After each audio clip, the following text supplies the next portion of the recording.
I don't know where to start. So give me 2 seconds. We will start with a visualization journey, if that's okay. Um, I'm so nervous that I lost my place.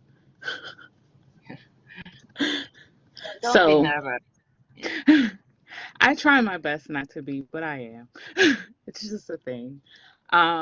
Okay, so I want to take you guys on a journey before we even start talking about my background and give you guys like a visual background to what this looks like. So, if you can, close your eyes and take this walk with me. I'm going to take you from literally DC to Japan. So, here we go. I'm from DC, old DC, not where we categorize ourselves as the DMV. I'm not from City Center or from like Ward 9. That's also a part of PG County because, there's Ward 9 in New Orleans, but not that type of Ward 9, not even PG County. I'm not from the west side of Rock Creek Park. I'm from DC metropolitan area, shortened to DC area. I have a proud accent. Where the metro stops at Union Station, Rhode Island Avenue Station, and New York Avenue Station. Not shortened to NOMA, because who says NOMA for north of Massachusetts Avenue? That just doesn't even make sense, even if you're not from DC. So, young, I'm from Haynes Point, where giant hands protruded the sands as young kids climbed the heights that allowed them to escape the broken bottles, cracked valves, and the polluted, forgotten potholes of the X2 on H Street type DC. That's my favorite type. That's my favorite part of DC. Not gentrified H Street DC, but where go-go was the heartbeat of Chocolate City type DC. Marion Barry was my mayor for life type DC. I'm from DC where the capital was in reach, but it seemed so far out of reach. For the homeless population whose eyes gloss over the marble monuments fixated on a place where their dreams have been left to die. And I know that place. I know that place so well because I remember the days when we stayed on an abandoned floor of 1214 I Street, no running water, no lights, just candles that would warm me for my mom to bathe me. Yeah, I grew up homeless. But my mom taught me that everything is an adventure. She never said that life was going to get hard or that it was going to test me. But she did tell me that it would show me some things. But what she also told me what was not going to keep me warm wasn't just the warm bath water that she heated with a single candle, but it was really going to be my dreams. It was going to be the dreams that I dreamed as a kid that would keep me alive in my adulthood, that would keep me nourished, keep me fulfilled, keep me happy, keep me content. But I was filled to the brim of disdain. There was this one time that my mom would not let me get these 64 box of Crayola crayons. And if you're from the hood for any reason, then you know about the coveted 64 crayons. And I had disdain for her because she never actually explained why we couldn't get those. Instead, she just gave me some really whack, oily rose art joints. I remember that day, and it was dark, and all I wanted to do was paint my days bright. But no matter what, I dreamed lucid. So here we are, a black girl's version of Alice in Wonderland remixed with Japanese anime. Imagine a little girl dancing in a woman's wardrobe, draping herself with oversized kimonos and hues of Pokemon red and cubic color yukatas outlined in black licorice, staring at Kokeshi doll swaddling in the amber innocence of a young child's soul who was asphyxiated or aborted after birth during the Edo period as a form of population control, but finding security in the gold and the lucky cat's right waving hand, welcoming people, love, and life back into her. As you bow and you greet an elderly man, konnichiwa, he doesn't respond konnichiwa or even what's up. He just says, "Oh, sugoi, nihongo wa jozu desu ne." That's always funny to me when I'm in Japan. But let me tell you, what he was actually commenting to wasn't just me saying hello. What he was commenting to was my creative purpose, to my dopeness. And what's crazy is you would think that this was a lucid dream, but really it was just me standing in the middle of Osaka, remembering a very vivid reality. So, good morning, everyone. I am Imani K. Brown. As stated before, I am the avant garde of intuitive tattooing branding. And I'm known for teaching creatives how to actually take the unconventional route to their dreams, to be able to package, position, and profit their creative purpose so that they can turn that into a bankable lifestyle, as I love to call it, without compromising their individual creativity. I hope you enjoyed this journey.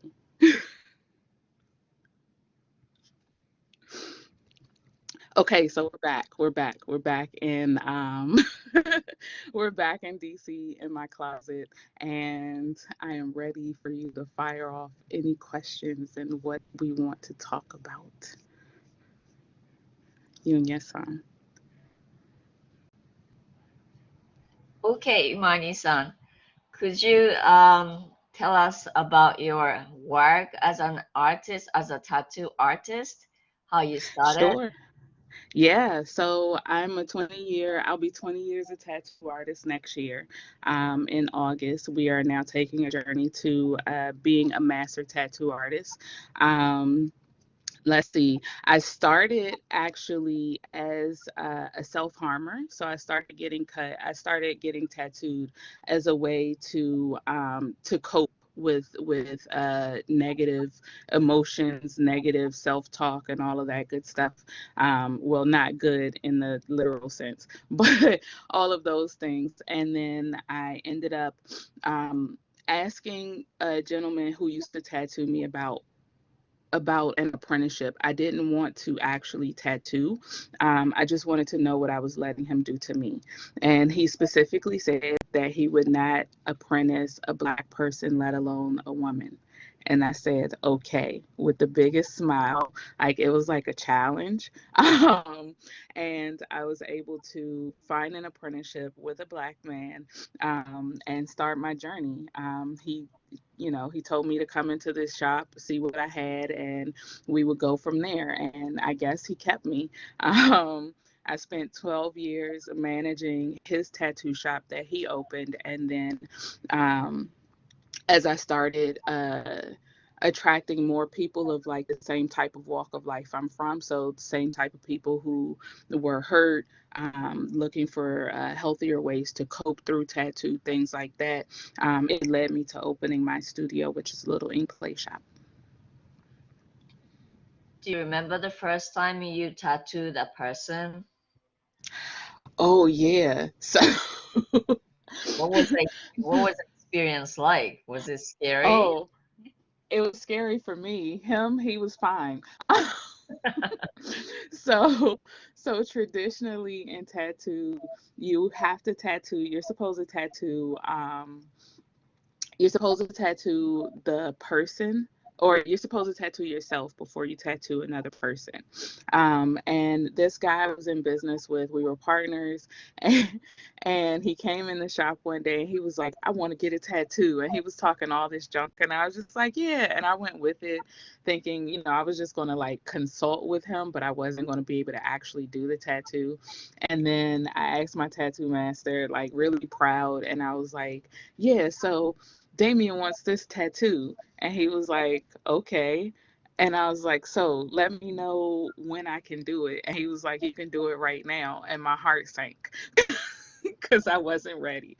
I was so sure that we were going to do it like later in the future. He was going to give me some type of date, like like an exam date or something like that. No, it was like, do it right now. We got through the lines, and my hands were so shaky. We never finished the piece. So in 20 years, this piece has never been finished. It's never been touched. He won't even let me touch it. It's his prized possession. Um, but my hands were so shaky that I couldn't change gloves. Like they were so wet. from just being sweaty that I couldn't change gloves. And yeah, it was gross. Like it was just like, yeah, so we have to wait like 20 minutes for my hands to dry out for me to continue on with the tattoo. But it was more scary for me. For him, it was like it was a proud moment, not just for a business partner, but for a friend, in terms of you found something that you're really passionate about, and I'm excited for you. So like he was proud of the pivot. I was scared of it, but we did it scared and now we're here. So that's all that matters. Was he a black person or white person? He was Damien's black. He was black dude. Uh-huh. So yeah. Uh-huh. So I think you told me this before. The tattoo world is mainly dominated by white men. Am I right? Yes, it is the the tattoo world. I call it the Wild Wild West, or the Deep South, where it is very, very segregated. So it's dominated by white men, and then it is very segregated to the point of black tattoo culture and then tattoo culture. So it's very separated in that way. While you'll still see some white counterparts, within black spaces and vice versa, it's not as common as we would assume it to be. Mhm. Do you think a white tattoo artist wouldn't understand like the complexity of doing a tattoo on a darker skin? Sometimes it depends on that artist and how they were trained in their eye. So Mhm. it's like, I mean, tattoo is like any other art form, so it's still subjective. So if you don't do, I give the analogy of like scratchboard art. So the blackboards, and you have to like kind of like uncover the image from the blackboard type of deal and scratch it out. If you don't do that on a regular basis, you're going to find that hard to do. I can't say that you're less of an artist because you don't do scratchboard art. You may do realism and I may not do realism. I might decide that I like to do cartooning or something like that. So, the same as anything else, while there are complexities to it, if an artist is trained in that way, or they're genuinely interested, or they find that they have more black clientele coming to where they need to actually learn it, then they usually learn it. But it's not hard to learn. It's just if it's a demand for them to actually learn it, if that makes sense. So when you're working for a tattoo parlor, did you have white clients, or would a white client wouldn't Oh would yeah. rather choose a white artist? No, I've definitely had white clients. Actually, I have I have a couple that just signed on with me for the next couple of years for some tattoo work. And literally they were saying that they found that their experiences are better in a lot of black tattoo spaces. So they specifically sought out a black tattoo artist Mhm. for that reason. But yeah, I've had white clients. I still have white clients. Skin is skin. I just happen to specialize in dark skin because a lot of times when you work and you build within spaces, you end up doing more of what's familiar to you. So I'm black. I'm dark skinned. So of course it's very natural and familiar for me to do that. And then people who look like me gravitate towards me. Mhm. Just natural sense of things. Yeah. Yeah, Imani, I think you uploaded some slides here that you want to share with class, Sure. right? Is there anything you want to share with us at this point? I Because don't I know do how want to. you to, you just have to, or is it me? Just share now. Just hit share now. Yeah, yeah. Okay.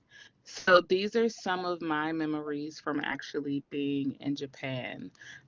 This was my Ooh. first time in Japan. Um, and it Yeah. was for what was this for? This was for uh there's a famous tattoo convention in Japan called King of Tattoo.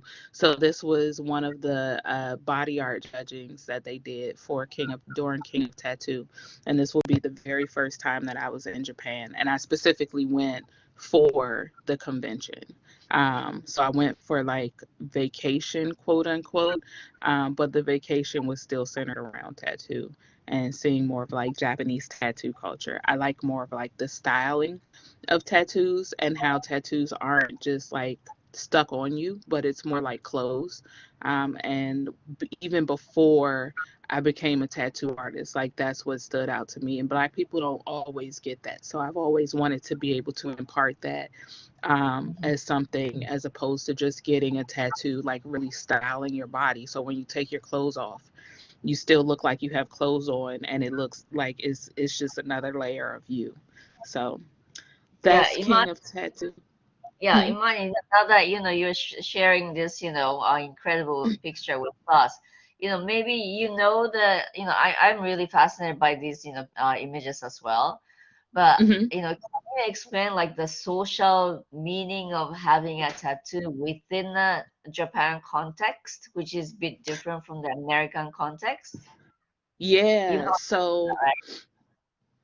So traditionally, back in the day, because most people will still say like tattoos in Japan are bad, like only yakuza are found to have them type of deal. So back in the day, culturally, it was more like a scarlet letter for Japanese culture.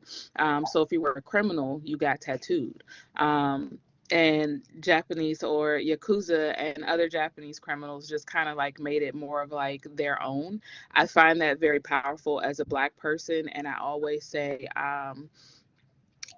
say when it comes down to it, it's almost like what Black people have done with the N word and how we've made it our own type of deal. Um, so there's that. In Western culture, tattoo is it's it's fast. more of it's not even an art form. It's more of like a fad sometimes, if you will. Um, or just something to do. It's not treated as respectfully. And I find that very interesting as well. Something that came out of a culture for Japanese culture that was considered to be like a bad thing is then flipped into a full-on art form. In Western culture, it wasn't necessarily flipped into an art form, but it was flipped into a style of self-expression. So in that way, it is an art form, but it still kind of falls more within the fad. Like I just want a little piece here, I want something there. These pieces take dedication. Um, you spend time actually conferring with an artist about what it is that you're getting in Yakuza culture. And I see you putting the notes up there. Thank you. Um, Just in some Yakuza translation. culture, yeah. It would often uh, tell what family, like what gang family you come from, and what part you play within that lineage type of deal. And I think that's really powerful. So that's something that I like to impart in terms of tattoo. So in my style, you can actually match people up and you can tell that they come from like the house of Imani, if you will. And when you see my work together in a way like this, like it's very picturesque, it's very aesthetic, and you can tell like it comes from one artist. So they're a part of my tattoo family, if you will. So taking that and flipping it into what the Western world doesn't have in terms of tattoo culture. Okay, thank you very much for that Hmm. explanation. Thank You're Yeah. welcome. Shall we move to the next slide? I think you have, many slides. So It's is it? I just pulled up a bunch Oh, because I was just like, I good. don't know. This is So my that's, first time tattooing in Japan. oh, okay. You also tattooed in Japan. Yeah, so I tattoo there twice a Okay. year still. So what Oh, I do is okay. I take yeah, I take a working vacation from the States. So a month away from the States, 2 weeks in the spring or summer, 2 weeks in the fall, just to get away and breathe. I call it radical rest for productivity. So I end up, like, Japan is very overstimulating. So since I have STEM issues, I end up with a lot of panic attacks, a lot of like anxiety and stuff. But it's the best time. Okay, um, good so for while you. people will be like, panic attacks suck, like it's actually the best time. I open myself creatively, and then I get to like tattoo people I meet. I tattoo with my senpai, or my teacher friend, my mentor there, and some other friends who I met. Honestly, actually, at that very first King of Tattoo, I still tattoo with one of the young ladies. Who we call each other god sisters, and we form like our own family connection. So this is me tattooing at TNS Tattoo in Osaka, and I think I was doing a cute little bow because she liked my girly style. So yeah. So your tattoo designs are quite girly. Yeah, my tattoo designs are really girly. They're really flowy. They go a lot more, I'm noticing, with like my personal style. So with Japanese street fashion, I do a lot of mashup of like a style called Gyaru, and then a lot of Harajuku kawaii styles. And I noticed that those mashups show up in how my work is done. So it's very, very distinctive, if you will. But sometimes I surprise myself where I'm like, I don't know who is the artist. They're amazing, and then people are like, you were the, you were the artist, Imani. So yeah, so it's extremely girly. Maybe Imani-san, maybe you can talk Mm, about the concept of kawaii. I'm sure class doesn't know much about it. yeah, Kawaii. and here's a slide. Um, Precisely kawaii, right? and I'm with the godfather of kawaii. Mm. So this artist, his name is Sebastian Masuda, and he was doing. This was actually in New York. So kawaii does mean cute, but it's taken on its own meaning of like self-expression, and what cute means for you. So cute doesn't always mean the same for everybody. Of course, you can see even in this picture. Um, when we say cute, we'll probably think of like bright colors, pink, X, Y, and Z. He's wearing black and white. Um, but that is also still within kawaii culture. It is still a very much a form of cute culture. So uh, it has a lot of layers to it in terms of more of like the feeling, not just the aesthetic, of what kawaii is. It's the things that really like make your heart light up. Um, Sebastian's idea of kawaii is taking a bunch of inspired things and putting them together to make something else new. So it's never that kawaii is a bunch of new things, it's a bunch of old things. It is taking the idea and aesthetics of Barbie and putting them with the idea and aesthetics of um, I don't know, Care Bears or My Little Pony, and making something new. You can tell in the like even in the background, for making a new color is what he was doing with these pieces. He was still taking very common things to like girl culture or cute culture, even ponies, teddy bears, things like that, and putting them together, but putting these colors together intentionally to create a new color, to create a new wave, a new feeling, or to evoke a new feeling, even. So that's what Kawaii does in general. This was from his show in New York. And I forget the name of it, but it was one of the very first shows as he started traveling to spread more of the idea of kawaii, and specifically what he talks about is what's called sensational kawaii.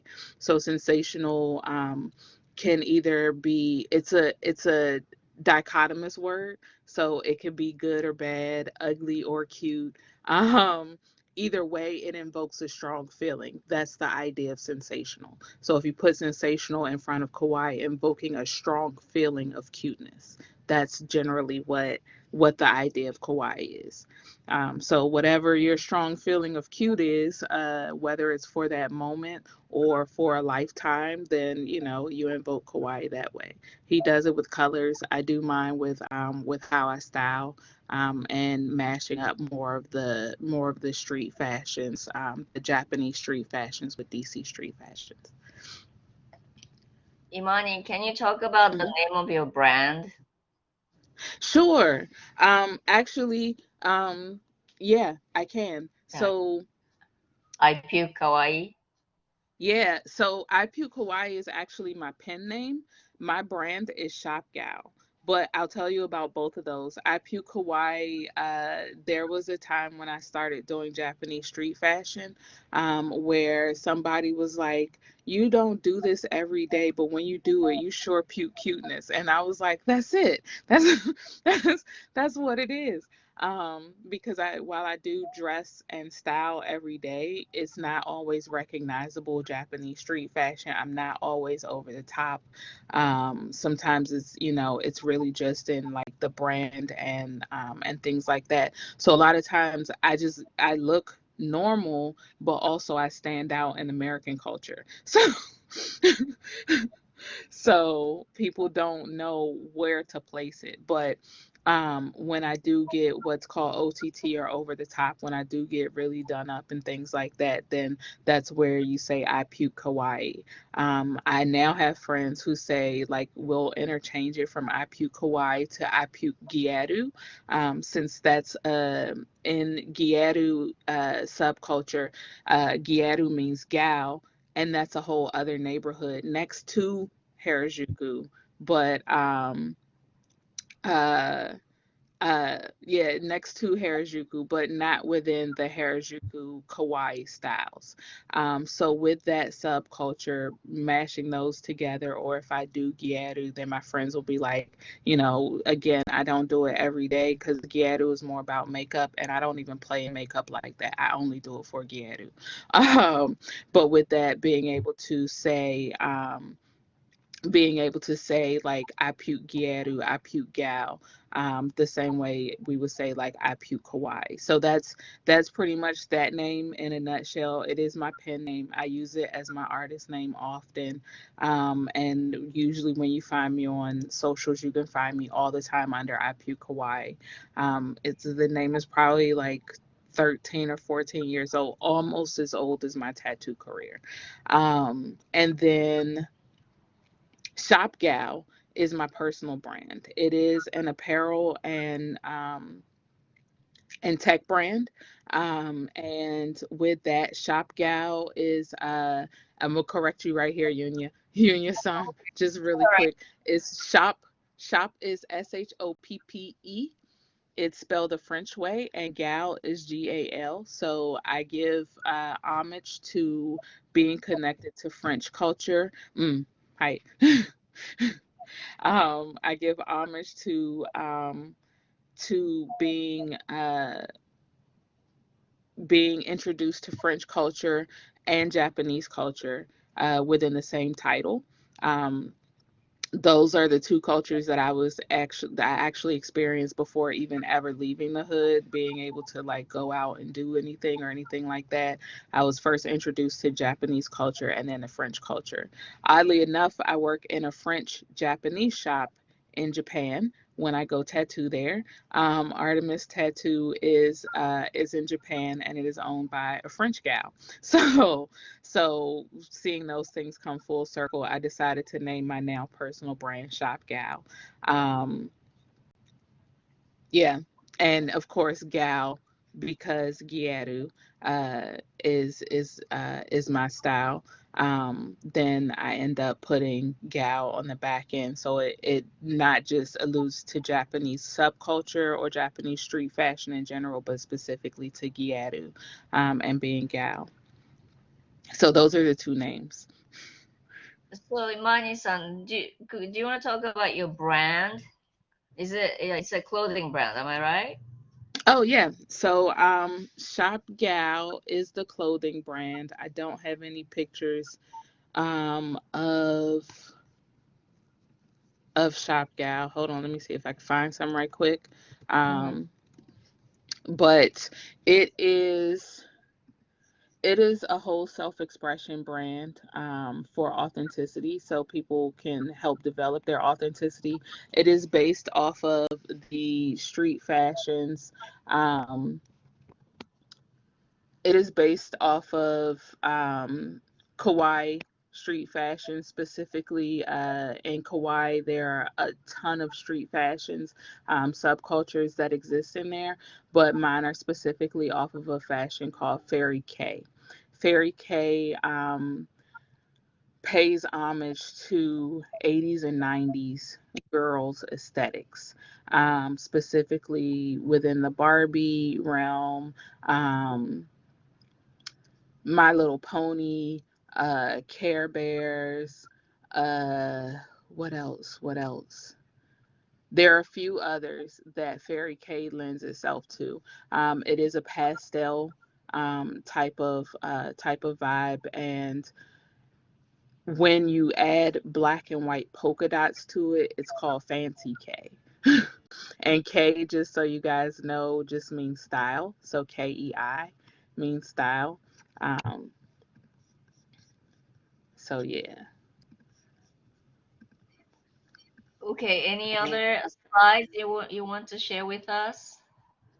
I found two, so I'm pulling those up now. But this one, it's coming up. Here we go. Uh-oh. So here's my share. Oh, it won't share. I don't know what's happening. Never mind. It won't share. You I want to don't know share what's it? happening. No, it won't share it. Did you upload? Is it here? Was it Yeah, uploaded here? it's there. Is there? Okay. Yeah, let me.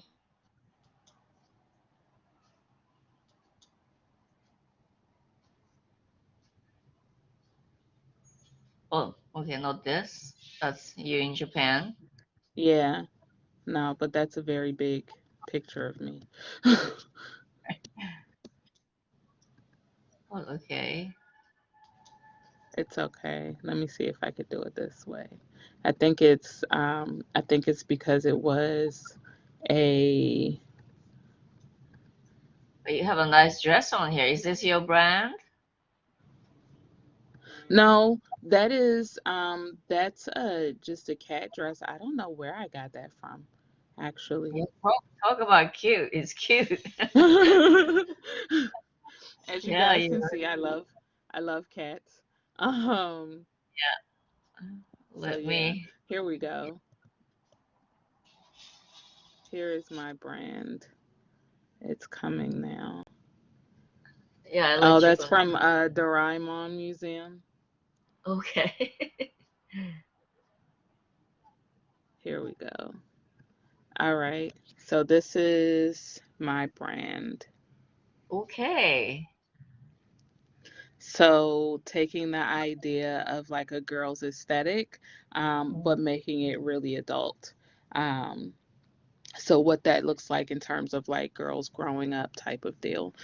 So this is the hoodie. This is Shop Gal hoodie, leggings, and track jacket and trucker hat. So, do you work with a designer or a pattern maker and you tell them your ideas, or you sketch these designs and work with them, or how do you do it? Nope. I do it all myself. Um, I have a hard time communicating what I see, and it can get lost in translation. So a lot of this stuff I actually have to do myself. These particular patterns are from my book cover. I styled my book Shop Gal in a Japanese street fashion. There's a style called Aomoji K. Aomoji, what color is that? Red? Blue. It's blue. Blue, yeah. Um, so Almoji K, it means blue style, but it's literally the idea of you dressing for you. So, even if you know the rules of fashion, um, if you know the rules of fashion, you know the rules of style, fairy K, all of these subcultures actually have rules to them for them to be identifiable, but then being able to break the rules and just dress for you. So putting this into an Iomoji K aesthetic of, while it's based in fairy K, still making it so it's more like I dress for myself. And this is how I wanted to present today. This is the mood I was going for today. So yeah. Um, so I have to actually do these things myself, and then go from there. This is more light and more truer to what Fairy K looks like. Um, so yeah, she's got on the signature hoodie and my Studio Little Ink Play Shop, the logo leggings. So Very there's cute. my cat. Yeah, talk about kawaii. It's very kawaii. It's really cute. There's my cat. Yeah, and there, do you have like an online shop? Do you sell them online, I I suppose? do, I do. My online shop is littleinkplay.shop. Little Ink Play dot shop. Mm-hmm. Yep. That's SHOP, right? Yep. Yep. Is that it? Yes, that's it. Okay, good. So Okay. yeah. Yeah, yeah, is there and also you're doing something, outside your tattoo work and outside your clothing line. You Mm-hmm. also work as a coach.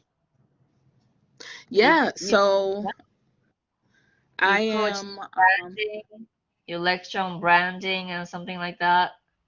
Yeah. So I help people do personal branding.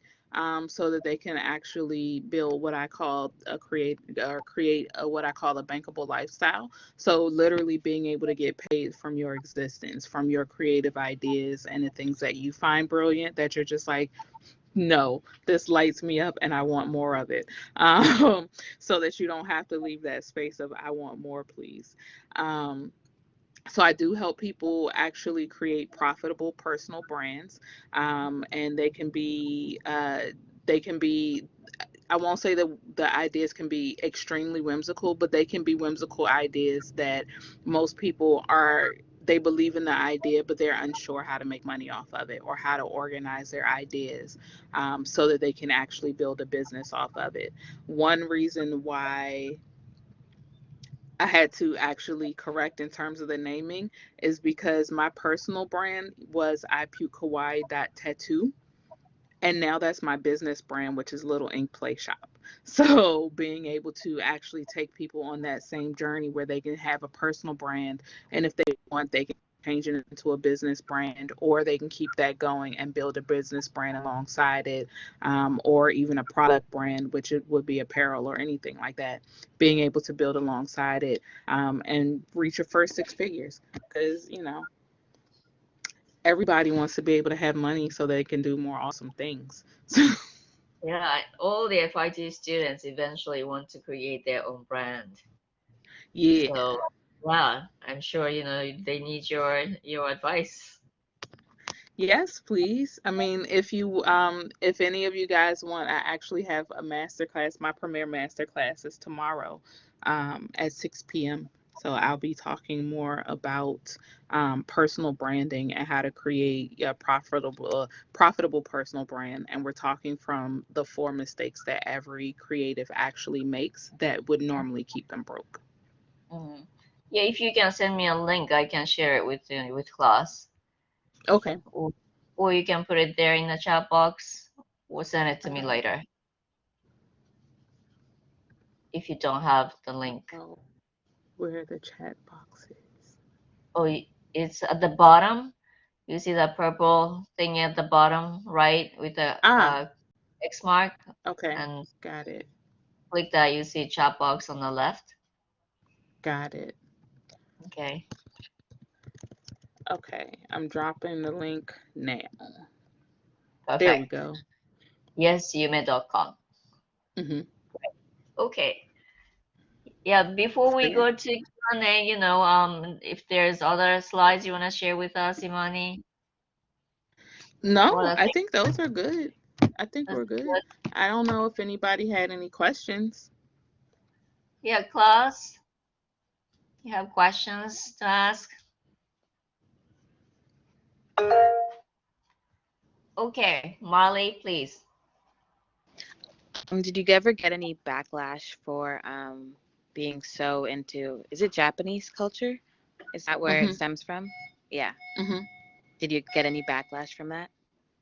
No, I don't get backlash. I've only had like one person give backlash, and that was online. So I don't count it because people are pretend until we actually exchange. Um, But in real life, no, I've never gotten any backlash. I get more praise for the appreciation, because I treat Japanese culture the way that I would want to see people treat Black culture. So I think there's a way that you can indulge in and appreciate a culture without without taking from it, without falsifying it, or anything like that. And that's how I would want to see Black culture treated. It's not treated that way. So I treat other cultures, especially cultures that I'm interested in, or I can see like things that resonate with me, then I treat them the way that I would want to be treated. So no, I don't get any backlash. That is actually a great question from Marley. Hmm. Imani, in the fashion industry, everyone's like talking about cultural appropriation. So, Hmm. designers are very, cautious as to what they can actually take from, other foreign cultures. Yeah. So I think that's what Marley was suggesting, because you are so inspired by the Japanese culture, you incorporate a lot of the elements from the Japanese street culture, right? Yeah. Does anyone ever said to you, "Oh, Imani-san, this is cultural appropriation"? But you Yeah. said No. you never get No, that. I think if I did more with like yukata, things that weren't originally Western world, to begin with, then I think I would fall into that for sure. But I'm very cautious that even if I know how to wear yukata, that doesn't really have a place in my brand, because I don't wear them professionally. Um, I don't go out in kimono, even though technically the word kimono just means clothes, if I'm correct, right? Hmm. Hmm. So with that, but the traditional idea of kimono, in Japanese culture, I'm not going to put that outside of context. Because I wouldn't want people putting certain things that are true to Black culture outside of context. So I think Hmm. if I did something like that, then definitely I would fall into that. But a lot of the things that you already see, again, if we go back to the definition of kawaii, is taking, a hodgepodge of things that already exist, being inspired from them and creating a new. So taking from, what I'm inspired by from Japanese street culture, and still being able to give homage to that.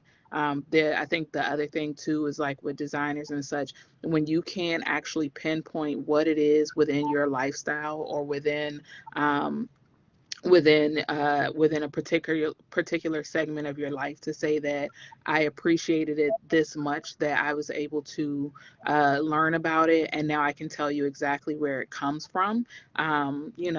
That's weird. I can tell you where my logo comes from and how I created it, and the additions that I made to it. So even though it is a lucky cat, how it's not, a culturally appropriated lucky cat. I can tell you the history of lucky cats and what I found to be, resonating. So I think once you start to be able to be well versed and not in a performative way, then you take yourself out of that box altogether. Hmm. Yeah, Imani, since you have been to Japan, many times, I'm sure you have met some Japanese, girls and boys who are very much inspired by the Black Mhm. culture. Mhm. and Yeah, they made there's a makeup, they have braids on their heads, and yeah. these are the that often become a very big issue here in the States. But how Mhm. do you view these kids who are inspired by the Black culture? I mean, I feel the same way. You can usually tell and feel the difference between appropriation and appreciation. Like there was this in Gyeru, and one of the specific reasons I wear Gyeru is because there's this whole fight about, like, certain parts of Gyeru, specifically Mamba and Yomamba. Um, those are two subcultures within that fashion style, that people will start to deem as blackface. So there are rules around, like, how deep your tan can go before it's considered offensive, on the worldwide stage of those particular styles. So I think there's always a way to tell when people are being offensive, um, or when they're actually being appreciative of something and going down that road. So I mean, I was in Tokyo. There was a time I went to a mall. It was still my first time in Japan, actually. I went to the mall and I ended up on the B gal floor. So the black Gyaru floor. And I come up the escalator, and literally everybody's treating me like I'm a superstar. I don't even know what I walked into. And they're just like, oh my God, and your hair, and you like your skin, and da da da da. It was weird, but it was also very much like, oh, they're appreciating certain things about me that wouldn't be common in Japanese culture. Okay, cool. Like, weirdness aside, that's a thing. But there are also B gals mock mock black culture, hip hop culture and such, and will use the N word. Like certain things, like you can just tell when it's a negative versus when it's a positive. So I don't I don't I think it's uh what's the word, um enlightening. I think that when people are open to honest conversations as we cross cultures, it becomes more informative and you learn how to actually treat each other. So even in diving into something like fashion, being able to be respectful, I think is not far at all. Did you mention Garu? So is Yeah. there's a group or a subculture group called Garu? Yeah. There's a subculture called Bigyadu. That's totally new to me. Yeah. I've done a lot of research on your subcultures, but so B stands for black. For So black, yeah. I'm gonna I, see. Let me see if I can find it while we're here. If I not, need I'll drop you the link. I need Um, a research. I didn't encounter that when I was writing my book, which is already like 8 years ago. Okay. Yeah, class, do you have any other questions, comments?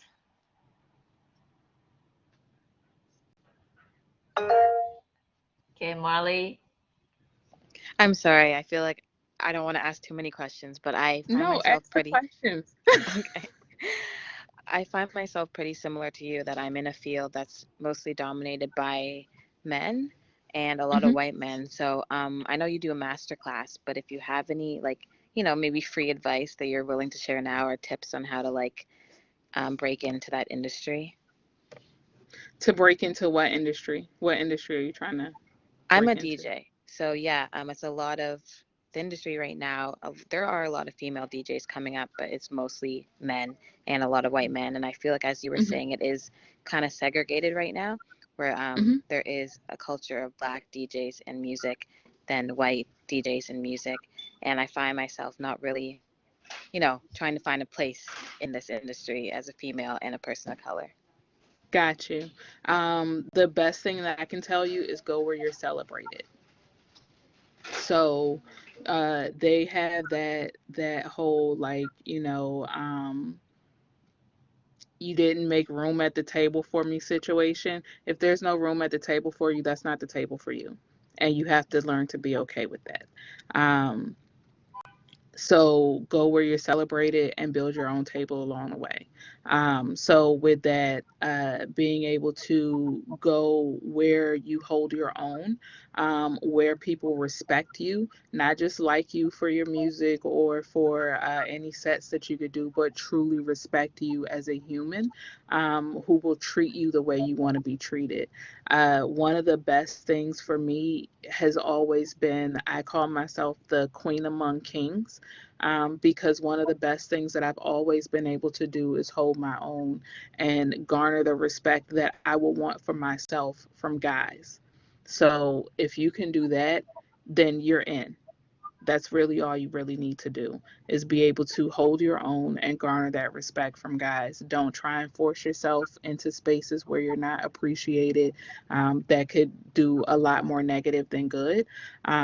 Go where you are appreciated. Build yourself up in those spaces, so when it comes to the spaces that you end up in, whether it's for an opportunity or anything of the sort, as you grow, you can hold your own in those spaces and you're well primed to be in those spaces. But don't just try and go in those spaces just because you feel like you should be there. That's another thing that girls do. We feel like we're supposed to be everywhere, and that's just not the case. Some things are just better left for us not to be in and to be well protected. And that is something to also be okay with. And as you go through life and you're able to do those things, you're able to build yourself up. So, like I said, when you end up in other spaces that are negative to you, don't mean you the best for any reason or anything like that. You can hold your own, and you can hold your own gracefully. And then you can, like, there's no question after that. I hope that makes sense. Thank you. It does make sense. Hmm. Yeah, Imani, did you need the men's like legitimation to become a professional tattoo artist? No. Um, in terms of me becoming legitimate as a professional tattoo artist, That's right. To no, walk you I through didn't that need process. much. Um, You I have needed the men. validation of my clients, Uh-huh. uh, because that's what matters, because they're paying the bill. As a Hmm. tattoo artist, we're independent contractors, so even in working in a shop, Hmm. um, that legitimizing from like my tattoo master or anything only goes but so far. It's Hmm. really what the clients say that goes the farthest. So I take that legitimizing. Other than Hmm. that, it's really like working at your craft and making sure that when you're not speaking for yourself, your work speaks for you. Hmm. And more importantly, putting that the other way around, that you don't speak for yourself, and you allow your work to speak for you. There have been plenty times where people couldn't tell that I was a female, from my work portfolio, because my work still stood up against the boys. So by the time I turn around, locks flowing and such, and I'm like, hi, I'm your tattoo artist today. I'm a rock star, and so are you. And they're just like, wait, I thought you were a guy, you know? But they've already seated themselves in like a perceived idea of what that respect level should be. And most of the time people won't back down from it. So legitimizing it is usually just your work being able to speak for you. Um, and then what your customers have to say about it to back that up even more. I suppose if a customer likes you, they keep coming back to you, just like a hairdresser. Am I right? Yes, it's a little different in tattoo, um, because people don't get tattooed as much as people would get their Right. hair done. Yeah, that's right. but but there have been times I've definitely cried when I've been reconnected with customers, because there are customers I'm reconnecting now after 20 years in, um, who were my customers when I first started, and they're still around, but because they enjoyed my service so much, if they couldn't find me, they wouldn't let other people tattoo them. So there are legitimately people I've welcomed back who literally after 15 years was like, yeah, I just wasn't getting a tattoo until I found you again. Now I Mhm. found you. Now I can get tattooed again. And that's like, I say weird a lot, and I say it graciously. I say it with love because a lot of stuff is just weird to me. But, but yeah, it's definitely, it's a weird, like, kind of engulfing feeling. Like, it's very warm. It's very much like you really wasn't going to go to nobody else, but what? So that it says a lot. So yeah. Mhm. It must be very flattering when a Yeah. client Yeah. does that to you, right? Mhm. Yeah, class, do you have any comments, questions to Imani? I hope I didn't bore y'all. Oh no, I don't think so. Everyone is like taking notes profusely. I just want to say, this was very, very inspiring, and you are a rock star, like you said. Oh, thank So, you. You too. Thank you so much.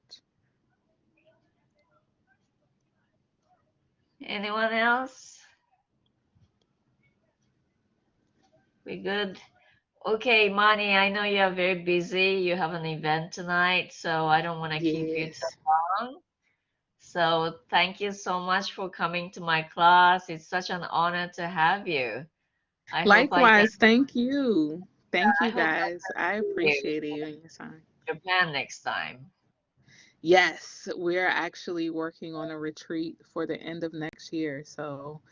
Okay, So yeah. wonderful. So Okay, great. Okay, so Imani, hopefully we can all go together. yeah, definitely. Yeah, okay, I will let you log out.